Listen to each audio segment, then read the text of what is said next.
Let me tell you about my friend Carol. She turned 65 in April and figured she had all the time in the world to sort out Medicare. 2 weeks before her birthday, she finally sat down with a stack of mail, felt her eyes glaze over, and hit play on Netflix instead. By the time she remembered, her enrollment window had closed and she ended up paying extra every single month for as long as she stayed on that plan. That could be you or someone you love. So let's walk through the avoidable mistakes step by step so you don't end up like Carol. First, lock in your initial enrollment period. You've got 3 months before your birth month, the month you turn 65, and 3 months after. 6 months in total. Block them on your calendar right now. Treat these like non-negotiable appointments. No rescheduling, no excuses. If you miss this window, Medicare will slap on a permanent penalty. Think of it like missing the boat on a killer Black Friday deal. It stings every time you remember you could have saved big. Next up is the annual election period, which runs from October 15th to December 7th every year. Plans shuffle their formularies, premiums change, networks shift. It's like your cell phone plan renewing automatically at a higher rate. You definitely check that before you let it slide, right? Take 5 minutes each fall, log into Medicare's Plan Finder, and see if your coverage still fits. Even if nothing changes, you'll have peace of mind knowing you did the homework. Mistake number 3 is picking a plan based solely on the monthly premium. Low cost feels great until you hit the pharmacy counter. Always run your drug list through the plan's formulary tool. Enter each medication, generic or brand name, and watch how different plans treat them. You might save $30 a month on premiums and then spend $200 extra on a specialty drug that isn't covered. Do the math now so you don't get sticker shock later. Here's a common pitfall: going it alone. Sure, Google is full of articles and videos, but every situation is unique. A local agent or a counselor at your state health insurance assistance program knows the ins and outs of plans in your county. They can spot hidden fees, network gotchas, and coverage gaps you'd never notice by scrolling. It's like hiring a GPS guide when hiking a new trail. You could wander with a map, but why risk getting lost? Number 5, procrastination. We all push off chores that seem complicated. But every month you delay enrollment adds a 1% penalty to your Part B premium for life.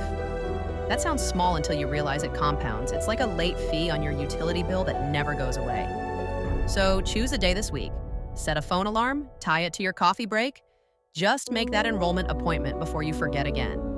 Another trap is assuming Medicare Part B or Part D covers everything. It doesn't. You may need a Medigap supplement or a Medicare Advantage plan with built-in drug coverage. And if you want vision, dental, or hearing benefits, you'll need a standalone plan. This isn't rocket science, but it does require clarity. Read the benefit brochures or ask your advisor for a plain English walkthrough. Knowing what's covered and what's not will save you from surprise bills.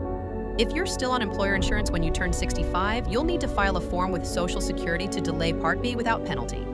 That comes with a proof of creditable coverage letter from your HR department. Keep that letter safe. No letter, no proof, and you'll face the late enrollment penalty forever. It's like forgetting to renew your driver's license on time, but worse because it costs you extra every month. Don't forget special election periods. Life happens, moving to a new state, losing employer coverage, qualifying for extra help on drug costs.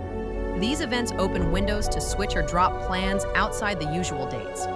If you hit one of these milestones, don't assume you're stuck until next October. Check if you qualify for a CP. It could mean better coverage and lower costs without the wait. Let's bring it home with one more Carol update. After her costly mistake, she got organized. She set calendar reminders for 6 months before turning 65, in her birthday month, and again in mid-October each year. She runs her drugs through the formulary tool every fall, meets with her agent for an annual check-in, and even notes her plan's star rating, because higher-rated plans often mean smoother customer service. Those simple habits turned her one-time misstep into a stress-free system. Here's the bottom line. Block your initial enrollment period now. Use that annual election window, vet your drug coverage, lean on a qualified advisor, ditch procrastination, understand what each part does and doesn't cover, and keep your paperwork organized.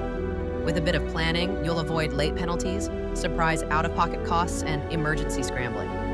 If this helped you, hit subscribe for more straightforward Medicare tips. Drop your questions in the comments below. Let's keep this conversation going. And if you know someone turning 65 soon, share this video with them. Timing and details matter in Medicare. Get them right, and you've already won half the battle.